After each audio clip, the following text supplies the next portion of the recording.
Everybody Hates Rand is a Wheel of Time podcast that will contain spoilers for all 14 books. So if you're anti-spoiler, stop this, read all 14 books, and come back. We'll be here, waiting. Our title is a joke and is meant to be taken as such. Everybody in this context refers to us and our cats. You are free to feel however you want about Rand. He's a fictional character. Please don't DM us. The world is a mess, Dark One stretching out his hand. The dragon's reborn, the fire's been fanned, but everybody hates Rand. Everybody hates Rand. Everybody hates Rand. Hey, this is Everybody Hates Rand. We're free of the car alarm sound outside now. And construction for once. Thank God. We're a Wheel of Time podcast. I'm Emily Jushel. And I'm Sally Gocher. And this is Towers of Midnight and Egg. I read this yesterday and I've already forgotten literally everything that happened. Egg, Nynaeve, and Fail. Wow, 3 Girlbosses, yeah. That's how I was gonna say queens, but I was like, it's too confusing It's in a not series 2 where hours there are enough. literally queens. Yeah, and also, yeah, Girlbosses really gets the job done. First we have Egg and Teleron Riyadh, being like, wow, I was such an idiot 1 year ago when I started going into Teleron Riyadh, and I'm like, it cannot have been just 1 year ago. It feels like we've been doing this for a decade. You started going into Teleron Riyadh in book 3. It's wild that everything between books 3 and 12 would take place in the span of a year. But then we get Fail's point of view, and she's like, it's our 1 year anniversary. And I'm like, so it has only been a year. Yeah. That's too... No. You guys, no. This is what we're talking about when they say this series has a pacing problem. It really, really does. You're telling me it takes me 14 books to get through, like, 2 years A back? single year? Yeah. Rand's fought, like, 9 Forsaken in a year? Yeah, also, I always forget that, like, in book 2, there's, like, a 4-month time skip or whatever. Yeah, the only time skip of any length in the entire Yeah. series happens in book 2 and between book 2 and 3. So when they're, like, the series takes place over, like, 2 years or whatever, I'm like, okay, but, like, 6 to 8 months of that we just, like, don't get. So Yeah. it really is only, like, a year. It's like a year, but it's 2 years, but the first year is all books 1 and 2 is like 3 months. Yeah. So it's wild. It's ridiculous. No wonder Rand is having a psychotic break. He's been working nonstop for a year. Yeah, I'd be having an existential meltdown if the sheer amount of things that had happened to these characters had happened to me. In a year? In a year. Or over a lifetime. Do you know what happens to me in a year? Nothing. My life is so boring. The holidays. And I'm hanging on by a thread. Yeah, seriously, are you freaking joking? Yeah, what happens to me twice a year is daylight savings time. And both those times, I reach nearly nuking Grendal's hideout status. So, Daylight savings I guess what I'm saying is we all have our limits. is extremely rancid. All week I've just been like, no. Pitch dark It's pitch dark. At It's 2 5 p.m.. Yeah. every day. The cats are just so mad.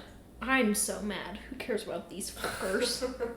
This is about me. Their feeding schedule, and by there I also include Emily, their feeding schedule. My feeding schedule. My food. Okay. Hey. Okay. Wow. Tybalt has really had a hard day. Tybalt does this thing where he gets in your lap, and then when you try to exert your rights to your own body, like having your arms in any way, shape, or form near him. Tybalt, there's nowhere else for my arms to go. You're on my body. And he'll just lunge at you. He's like, this is the worst. You're threatening me, and I have to attack you. Castle doctrine. It's not castle doctrine if I am the castle, Tybalt. You evil bastard. Why are you in England? Mind your business. Mind your business. So Eggs and tell her on Riyadh, she's like, what an ignorant slut I was 1 year ago. I mean, that is relatable to thinking about yourself 1 year ago. I guess, Just yeah. being like, ugh, what was that idiot I doing? guess when I was 22, that's how I felt. I still feel that way. But Egg meets with the wise ones in the Stone of Tyr, just Amis and Bear, I guess, and makes a whole big deal about how she needs to make sure that they treat her like the Amerlin, and then they just do, so not a big deal.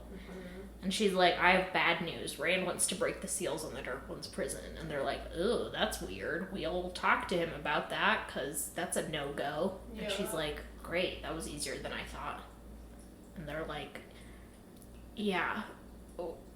And they talk about how maybe they should send Aes Sedai to the Wise Ones for apprenticeships.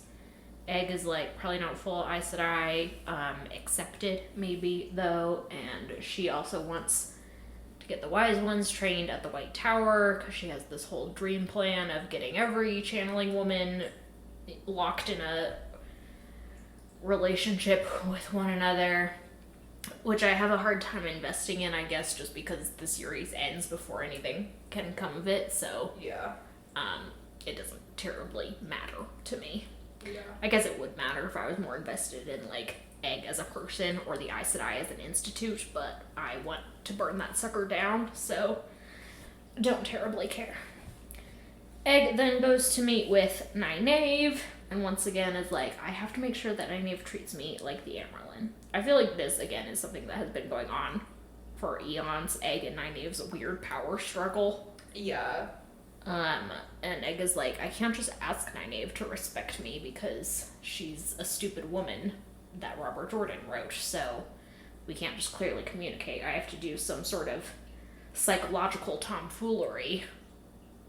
I have to wage war, Sun Tzu style, on the psychological battlefield in order to get her to admit that maybe she needs to respect me for the good of us all. So she does that. And also is like, Nynaeve, you need to come back to the White Tower to get tested, or not to, like, take the oaths. And Nynaeve's like, I really don't want to, because then that would mean leaving Rand with just, like, Kadzuan as an Aes Sedai counselor. And Egg's like, yeah, well, it can't be helped. And it's like, yeah, it's really not that big of a deal. It's not like Rand really needs you, Nynaeve. Yeah, I actually get where she's coming from. I wouldn't want to leave. Oh, yeah, for sure I wouldn't want to leave Rand with Kadzuan, but I guess my teleportation is the thing. You can go there for an afternoon and be back.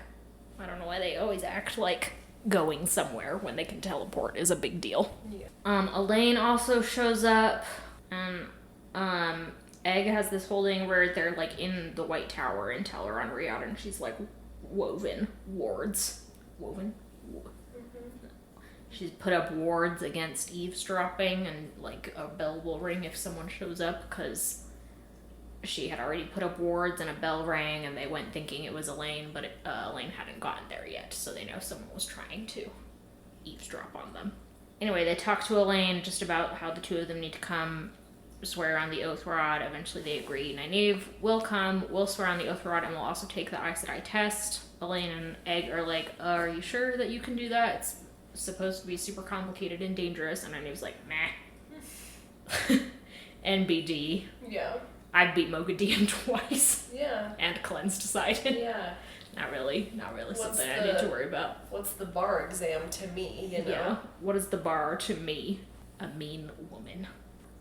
They decide Elaine can't take the test, and they're not sure about her swearing on the oath rod yet because she's pregnant.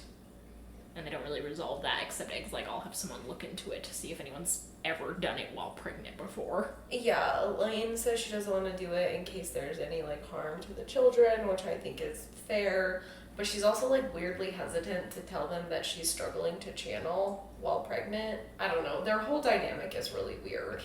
All three of them. Yeah, they're all just like, it's weird how they go from, like, hugging each other and greeting each other like normal friends to being like, we're not telling each other anything, and It's just not indicative of any sort of real friendship on any deep level. It's more like a political power struggle between the three of them. Yeah, exactly. Which I think is fair, I guess, because they haven't seen each other in so many books. I don't know. I just wish that this wasn't what Robert Jordan is presenting as the apex of female friendship. Yeah. Yeah, Elaine's like, I'm starting to get better at channeling while pregnant. Like, it's starting to, instead of having morning sickness, you can't channel or something. That's the deal. Yeah. She's like, but since I'm 2 months pregnant now instead of 1 month, it's all getting better. And Egg's like, that's great, because I need you to make more copies of the Terangrial that gets people into Teleron Riyadh. And Elaine's like, yeah, sure, but what happened to the ones you had? Egg's like, oh yeah, big news. Everyone you knew was Black Asha. Yeah. They were all Black Asha. And starts to tell this story, but suddenly one of her wards pings. So she quickly goes outside and finds a Black Asha lady who she shields. Then Alviarin also shows up, and long story short, Alviarin acts friendly fires. Yeah. The other Black Asha lady burns her to a crisp, but gets away.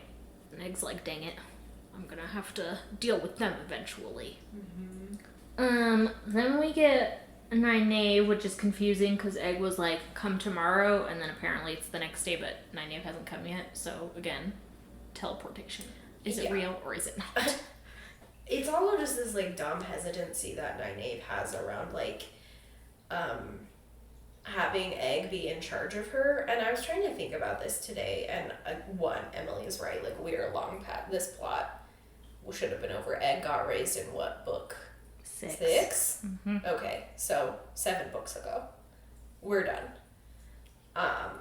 Like I know they haven't interacted a ton, but like Näeff should have resolved this on her own or something. But 2, I was thinking about it, and I was like, if one of my friends was suddenly like the young pope, and I suddenly had to The president. yeah, Bend and kiss the ring. if or whatever. Elise became the president of the United States, I'd be thrilled. it would be pretty funny. I would be like, it certainly would be sort of strange to have to like be subordinate to them, but at the same time, like I know this is like me personally bringing my perspective to it. I don't think I would have that hard of a time with it. Like if it's my friend who I trust is doing a good job, I would want to be able to like work with them and also hopefully play the important role of making sure your friend doesn't like become corrupt when given power and stuff like that. Like I think Näeff is, I don't know, having a sort of strange reaction. Yeah, it would be weird, but like, sure. I guess the problem is that Näeff and Edwin's relationship has always had an unnecessary power dynamic. Yeah.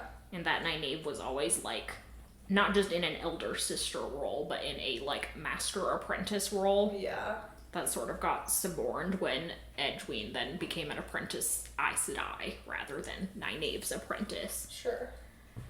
And it's like, that's weird, I guess, but we haven't really, like, how do I say this? We didn't spend enough time with these two characters' points of view in the first few books for it to be meaningful to us that their relationship dynamic has now changed. Yeah. In many ways, Wheel of Time characters are somewhat flat, Yeah. Like, their lived experience is very much stage directions. Yes. So these sort of nuanced things that might make sense in deeper characters come across as extremely weird for these shallower characters. I think that's the perfect way to put it. There's no depth of feeling beyond Egg shouldn't be in charge of me, and we're given no real, no meaningful, like you said, meaningful explanation behind, why this is relevant to either of them. So, yeah, that's a good way to put it. Yeah, it's the same thing with any set of relationships in any of these books. Like, whenever someone insists that they're romantically in love with a different character, I'm like, there's nothing there. Prove it. Yeah. You guys are saying that over and over again, but there's no feeling in it. No, you just happen to be a man and a woman on the who screen together. were in proximity to each other. Yeah. Kind of seems to be the only requirement. Yeah. Cough, cough, Tom and Moiraine. Cough, cough. Who haven't been in proximity to each Who other haven't actually even met. Yeah, it feels like. So, yeah, Nynaeve is walking through Tyr with some random Ashaman. Named Näeff. I don't know how to pronounce it. Yeah, it's Naeff. Näeff. It's like knife, but with an umlaut.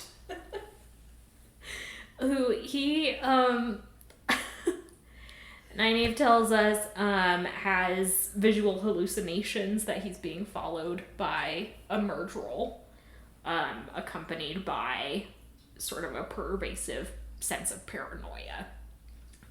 So symptoms of mental illness, quote unquote madness. The madness. The madness from the taint. Yeah. And Nynaeve's like, yeah, it's so weird, after we cleansed Sidon, everyone who was crazy didn't automatically go uncrazy, but they just like remained in stasis. So if you were slightly crazy, having hallucinations that otherwise weren't bothering you, that's how it stayed. And this is just like such a wild thing to throw in there at this late stage of the game. Yeah. We haven't been like close with any Ashaman, like since the cleansing of Sidon. We haven't seen anyone exhibiting really madness. Yeah. If that makes sense. Like, who have we been with? Grady and Niald, who have been overworked but fine. Yeah. Narishma, Flynn, also fine. Yeah. Kind of people in the Black Tower, but all weirdness over there seems more to do with Mazrim Tem. Yeah. Being his weird cult self. Yeah, a cult leader. Keith Raniere. I know. Yeah, Mazrim Tem's a weird sex cult. They're playing volleyball. No! You guys need to watch The Vow. It's a really good documentary. The volleyball scenes are so upsetting to me. I know, it almost ruined volleyball for me. I have to cleanse myself by watching volleyball in anime. his little volleyball shorts. Shut up. Sports glasses.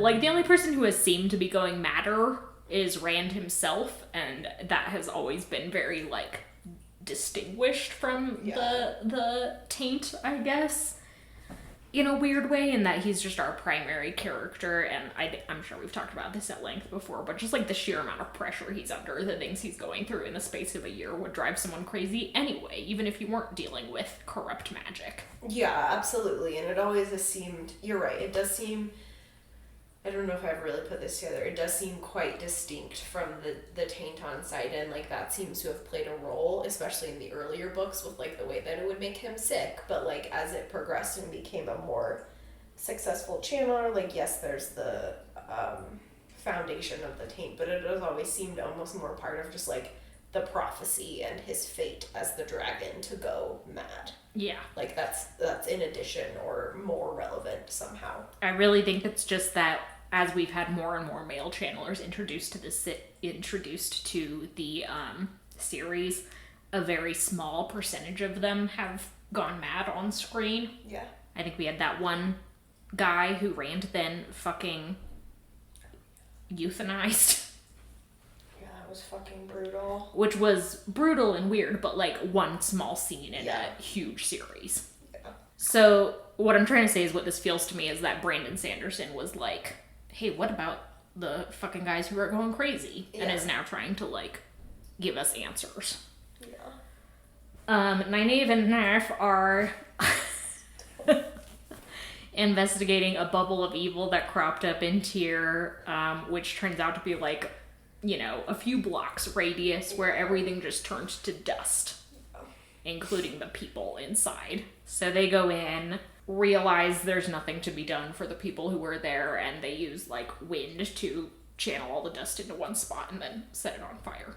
Nynaeve then is talking to Näeff, and is like, and decides just randomly, I'm gonna try and heal him. Yeah, she's having a crisis of faith because, crisis of faith isn't the right word. She's frustrated in the way that Nynaeve always gets frustrated about, like, there's nobody for her to save. Yeah. And I think she's actually having an interesting reaction to being like, all these bubbles of evil are happening and there's literally nothing we can do about it, and it's incredibly just like maddening.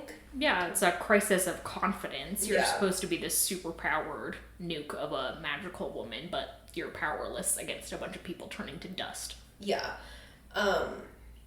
But you're right, it is sort of random for her to just in the middle of the street, because Näeff, or whatever his name is like, there are 3 Mordrol following us, and Nynaeve's like, let me check you out. So she goes and does brain surgery in the middle of the street. without his consent, by the way. I just think you guys should know that. She does not get his consent to do this. She's like, this won't hurt, and like goes into his brain and does surgery that she's never done before. And while it makes sense that she would do this, considering like that in the last book we had her sort of little dalliance with learning about compulsion and how it gets put on the brain and then how it gets removed from the brain. So now she's had some experience doing like mind magic. It does still sort of come out of left field. It doesn't feel like Nynaeve has been preoccupied with thinking about that. Yeah, it's like she's studying neuroscience in her free time. Yeah, the thing about Nynaeve is that we're told constantly that she's a healer, and she does heal people constantly, but she never thinks about it. Yeah. It just seems to be something she does reflexively. As opposed to, like, I don't know, if I had a talent for something, I would want to, like, study it. Sure. To learn more about it and to make sure I was doing the best that I could at it. But no, Nynaeve will just do brain surgery. In the street. In the street. And we get like a visual metaphor for like the taint is like a thorny blackness in the brain, and she has to uproot all of the thorns and then do like a reverse weave. And then Näeff is cured of being insane. So that's it, guys. Mental illness gone. As we've said many times. That's okay, I'm pulling it together. I'm pulling together. Okay. I'll form the thoughts. The whole, like, doing magic drives men crazy is not at all, like, comparable to people just suffering mental illness. You know, it's meant to be like, there's mental illness, and then there's your doing magic made me insane side effect. Those are supposed to be 2 different things. But, as we've said before, the problem is that in this series, we don't see people just struggling with mental illness. Yeah. If there's any person who is acting at all outside of behavioral norms, it's either because they had a bad day. You had a bad day, And now you're mentally ill. ill.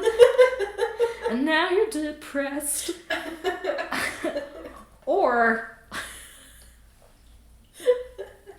Or maybe it's the taint, like with Rand constantly. Right. Like, is he under incredible amounts of pressure in an impossible situation, or has the magic made him crazy? Like, Yeah. Who knows? Exactly. So what that leaves us with is a book where those 2 things aren't distinguished, even though they should be clearly distinguished, and so it makes what the authors are saying sound like magic can cure mental illness, probably. Yeah. But like we've talked before about how for a 14-book series, some of the world building in this series is lacking. It just lacks an incredible amount of nuance. To say the least. Yeah, we don't know about, like, disease. How does disease affect people when there's magical healing? Blah, blah, blah, blah, blah. Yeah, I think from, like, the perspective, like, disability politics and disability rhetoric, whenever you get into the realm of quote-unquote curing anything, that's really like shaky ground for anybody to stand on, because I'm sure we talked about this on the podcast before, but just again, like, very, very cut, like, very, very simplified, disability 101 is like the medical model of disability is that it is something to be cured. The medical system exists to cure people, to fix things, to cure your illnesses, to do surgeries, to whatever it takes to cure you. Whereas the, like, social model of disability is that disability is something that exists and it can't always be cured. So what we need to do is build a society that is accessible for everybody and everybody's specific needs. It isn't something to be cured, it's something to be celebrated and to be built around and not even built around, built with disability in mind. So I think it's very, again, it's just very shaky ground in any text to try and put the medical model of disability into anything. One, because it's not a model of disability that many, I think, if any, what you would call, if any disability activists, if they are very true to sort of disability politics, would, you know, ascribe to the medical model of disability as like the number one thing we should be striving for. So it's really unfortunate as a person with a disability or a mental illness or a chronic illness or anything to be reading fantasy and be like, oh, the number one thing that people want for me and that I should want for myself is to be cured. It's just, it feels really gross. And yeah, it's just like shaky ground, because I think there is something interesting with the idea of magic as a healing property and what are we doing with it, and there are some really amazing things that you can do with it. Like Näeff has done incredible things with, you know, making people feel better and curing horrible injuries and saving people's lives. So it's a curious thing to explore, but it is just, again, really, really risky. And if you want to explore it, it's something that would require much more nuance in many of the ways Emily was talking about, including showing multiple people across the spectrum, or at the bare minimum, giving Näeff a choice as to whether or not this is something he wanted to happen. So just a big gamble that is not paying off for Robert Jordan and Brandon Sanderson in this instance, I would argue. Yeah, the problem, well, one of the problems with the medical model of disability is that, like, en masse, it lacks nuance. Yeah. Of course, individuals can want whatever they want for their good clarity for their disabilities. Näeff might really want to just have his madness eradicated completely, or he might not. We will never know because Näeff didn't ask, and you know that's not something that's investigated within this series. But under the medical model of disability, everyone needs to be cured, which is a really short step away from disabled people shouldn't exist. Eugenics. Is eugenics. So that's where the problematic stuff comes in. And just this series is not inclined to give that any space or nuance either. It's something Näeff's doing, and it's something that is more important to Näeff, an undisabled character. Yeah. So yeah, Näeff is just like, this is great. It's a miracle, blah, blah, blah, blah, blah. Yeah, and like you said, like, it might absolutely be something that he wants, because afterwards he says, like, oh my gosh, for the first time in years, I don't feel like I'm being watched. Yeah. And, like, that degree of, you know, that's a horrible feeling, to feel like you're being watched all the time. So you're right, maybe he absolutely would have wanted it, but that is something that every individual should get to decide for themselves. You know, Näeff shouldn't be running around. She does the same thing to Rand, like, 3 pages later. Yeah, She's Rand like, "Hold comes still, up bitch." and is like, hey, Näeff, what's up? And I don't remember the bulk of their conversation. Rand's being weird. Yeah, she's like, I have to go to the White Tower. It needs me to go do Aes Sedai stuff. And Rand's like, okay, just don't become one of them. You're good because of your passion, Näeff. I wouldn't have you any other way. And she's like, thanks? ? Weird, but okay. She's like, let me touch your brain. And he's like, she doesn't even say that. She's like, let me touch you, this won't hurt. And he's like, again, doesn't say what she's doing. She investigates, and again, we lack clarity here because she investigates Rand's brain and is like, there's the dark thorny shit, but there's also light thorny shit. So what the fuck does that mean? And I don't know. As far as I remember, we don't really get any answers, but it just leaves us more in the dark about what Rand's mental state is. This seems to imply that enlightenment, ! Rand is yet another form of madness, which is very weird. Yeah, it's very strange to me, because I read it almost as like the Enlightenment is like blocking it from getting too far in his brain. So yeah, it's like, is it another form? But I think there's definitely like solid evidence for the reading that this is just another form of quote unquote madness. That Psychosis, basically. Yeah, psychosis. It's also altering his brain. Yeah. One way or the other. I actually think that's probably the more accurate reading to what is going on, because it is also in his brain. You know, like the dark stuff didn't go away. It's not like you watched someone get a lobotomy or whatever and Yeah, and it's... Lobotomy's a bad thing to bring up. I'm sorry, that was dumb. It just leaves it, like, disturbing, you know? Yeah. Because it's like, we want for Rand for him to be himself. Yes. And Rand has expressed throughout the series quite a few times that he does not wish to suffer any of the effects of the Taint Unsighted. Yeah. So we know that about him, and we know that he is worried. That's something he's worried about. So it's like disturbing for us to be like, wow, is it just that, you know, the psychosis won? Yeah.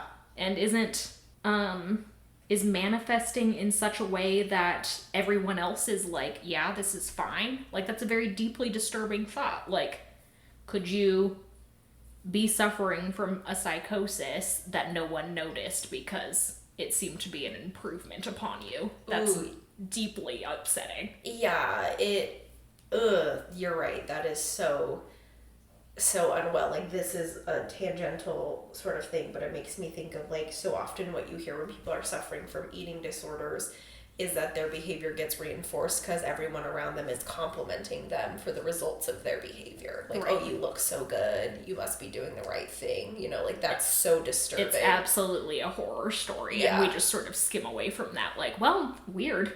Yeah.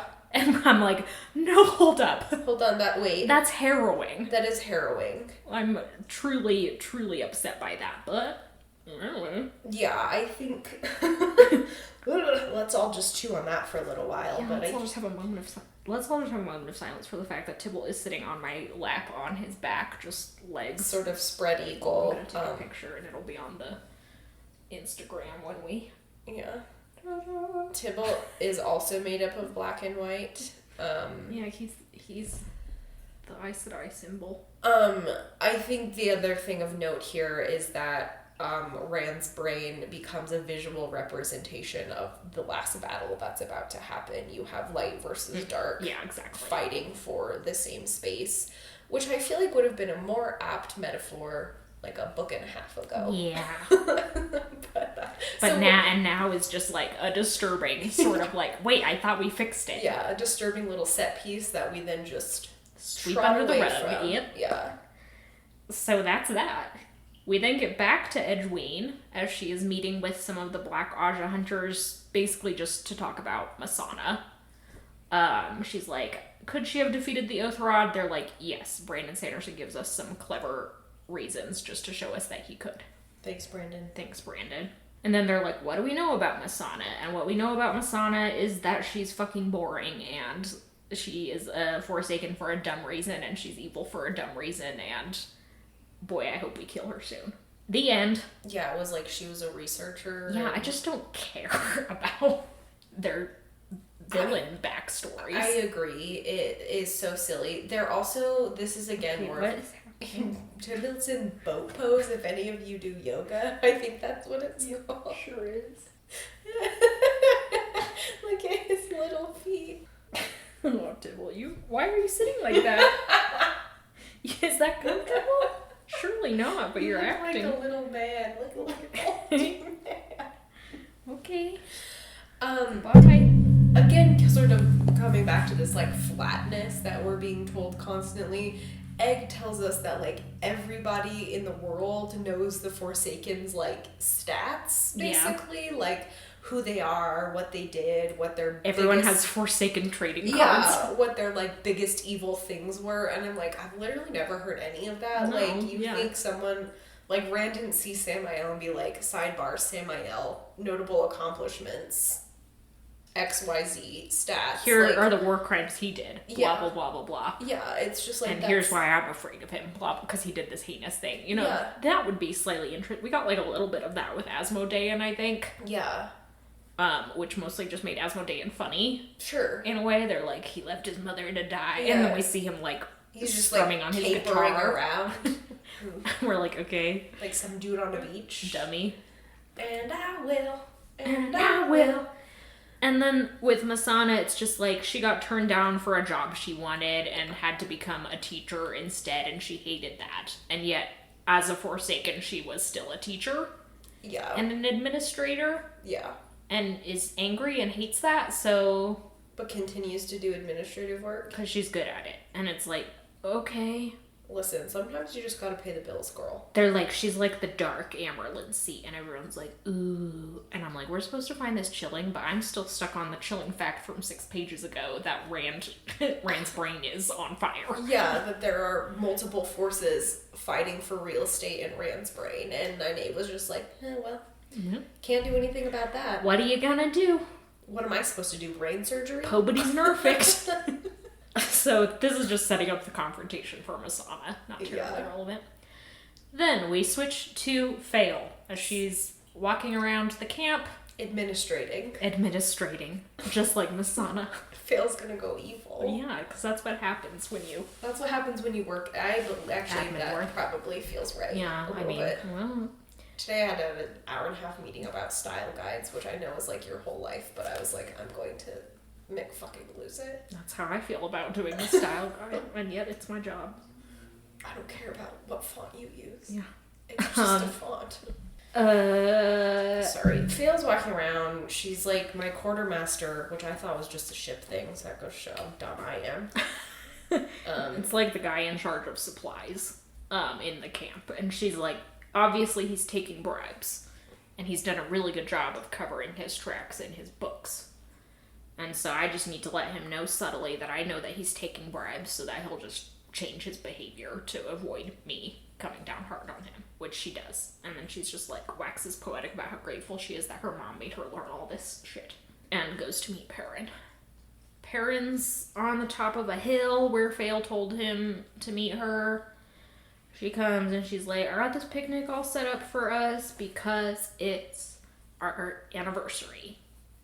Or it's not like literally their anniversary, I think. She's like, in Saldia, everyone just like in early summer sort of celebrates the year of marriage, regardless of the actual date upon which you got married. Yeah. So it's not like Perrin forgot their anniversary, although maybe he did, I don't know. I believe it. Yeah.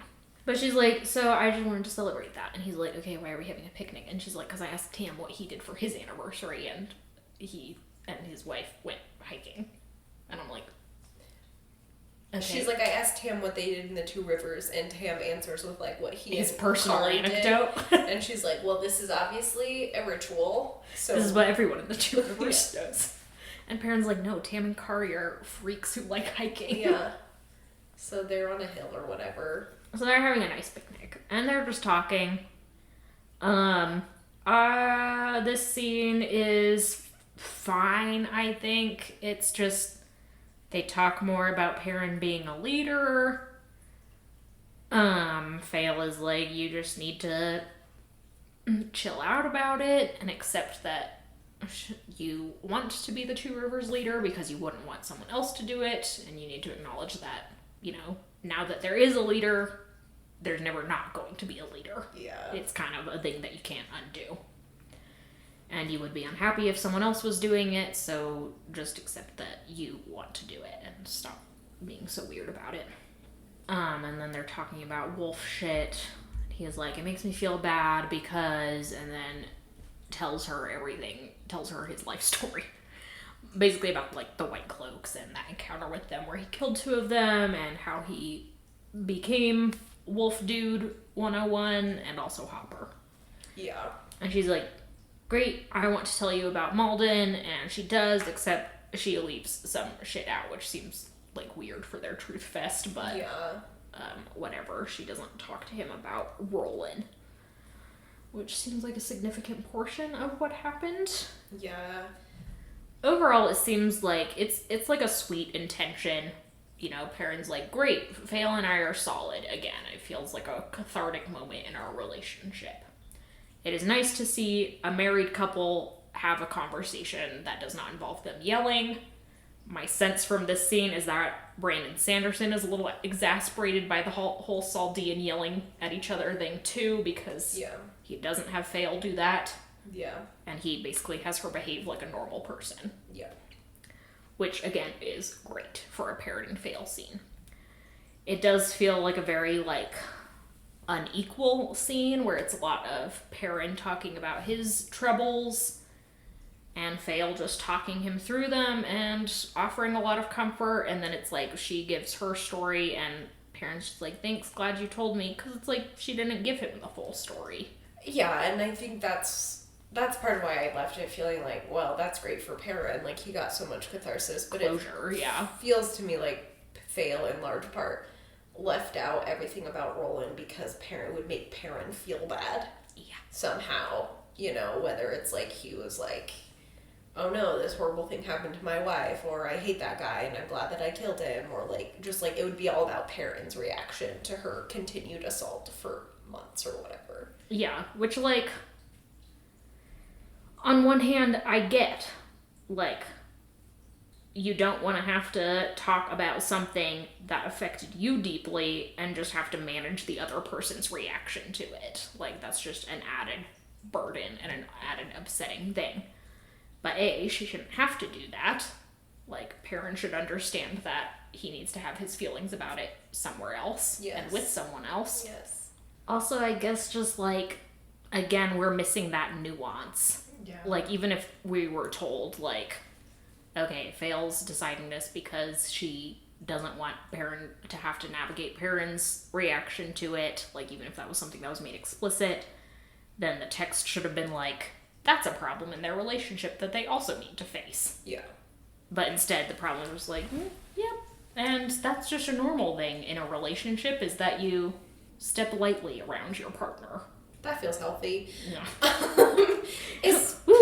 Especially because a lot of what this chapter is setting up, this whole idea that Fail is running around picking up pieces of camp administration so Perrin doesn't have to, that she's so grateful that her mother taught her all these skills about how to be a good wife.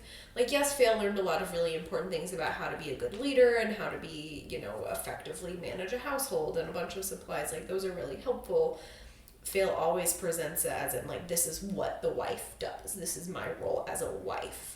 So much of this chapter rolling through all the way up to Perrin just constantly unloading all these insecurities onto her about how he feels like he's a bad leader, and then him being able to have full catharsis and her being only able to have, like, partial catharsis, just sets up this incredible inequality in their relationship that the chapter is telling us is correct. Yeah, that's the normal husband and wife thing, is for husband to get all of his needs met. Of course, they end by having sex. Classic. And for the wife to have some of her needs unmet, and or for it to be just so satisfying to her that her husband's needs are met. Yes. That it's catharsis for her that he has catharsis. Yeah. The whole world revolves around Hubby. Mm-hmm.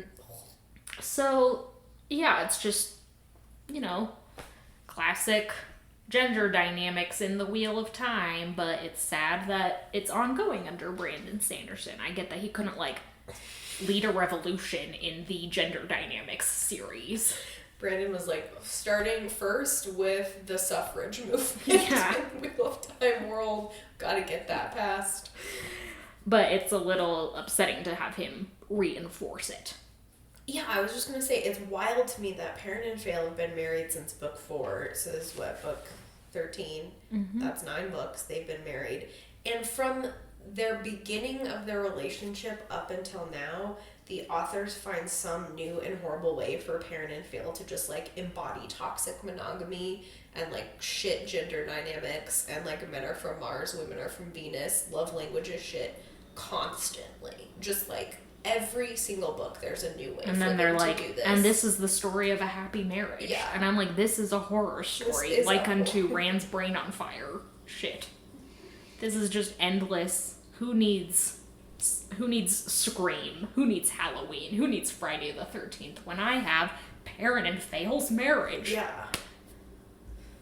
Truly upsetting. It is so upsetting, and Fail's just like, this is so nice. This is great. I love being married, and I love caring for my husband. My whole personality is wife. Okay, that ends those 3 chapters. The next few chapters, we will have the long-awaited meeting between Elaine and Matt. You know, more Elaine stuff as she meets with the kin. We'll hop back to Perrin. We will get our first of several E2 World points of view. Slay. in this book. Fail will have a confrontation with Barrelane. And that's it. Thanks for listening, everyone. My mood is sad, mostly because I'm too tired to be mad. Yeah, I was wondering if we should add a new one, which is just afraid. Afraid. Afraid of Rain's brain. Afraid of Rain's brain. That's my primary emotion after this. What the fuck is up with Rain's brain? I'm gonna do it. Okay, thanks. We can do sad and afraid. Sad and afraid. Thanks everyone for listening. Thanks to Glenn and Mackenzie for our theme song. Thanks to our patrons on Patreon and our followers on social media. You guys are the best. Yeah, do you have a sign off? Oh, I do. I could quote one of 9,000. I've had the most humiliating week Oh no. of all time. Oh no. Starting with, I was at the mall the other day, which is already humiliating enough to be in your late 20s and be at the mall. There are children everywhere and teenagers. But as I was walking to where I was going, there was like, I assume they were like teenagers. They looked like teenagers in front of me, and they both had really cool jean jackets on that had been painted, and it had like cool wolves and cool designs on them. So I was like, I don't know, I feel like if I'd worked really hard, I like when people compliment when I work really hard on stuff. So as I passed them, I was like, hey, did you guys paint your jackets? And I apologize for assuming these genders, but the girl said, yeah, like laughing really awkwardly. And I was like, oh, they're like really sick. Like you did a really good job. And then her boyfriend just started laughing at me and they walked away. And I was like, okay, I'll go throw myself off a balcony now. I'll say that was more humiliating for them, and I really hope that they mature in such a way that 5 years from now they're lying awake thinking of that moment like, wow, I was an asshole. I was just like, okay, I think the girl said thank you, but I was just like... Probably she has a scrub boyfriend. Yeah, I was like, okay, and then the rest of the day I was like, what did I do wrong? Like, were their jackets secretly hate symbols? Was I caught on camera? Oh my gosh. Like, yeah, punked. Yeah, was I punked? Like, did teens not use the word sick anymore? Were they laughing at my choice of lingo? Like, the whole day I was just like, damn. No one bullies like teens. I know. I was like, you're right, though. I hope they do look back and be like, that was fucking rude. That person was just trying to be I hope nice when they're to me. like 30 years old, they just like jolt awake and are Yeah. like, oh, fuck. That was rude. Like I do sometimes. You Yeah, know, I do, everyone yeah. does shit as teens. Yeah, so if you're a teen, I don't know if any teens listen to this. If you're a teen, please don't bully people at the mall. Yeah, you're already in your zone. Yeah, I'm already in your territory. I'm already in the fucking Thunderdome. Do you need to make it worse? Do you need to curb stop me while I'm down? I need to rub salt in my open wounds. God. Teens. Alright, everyone. Have a good week. Bye.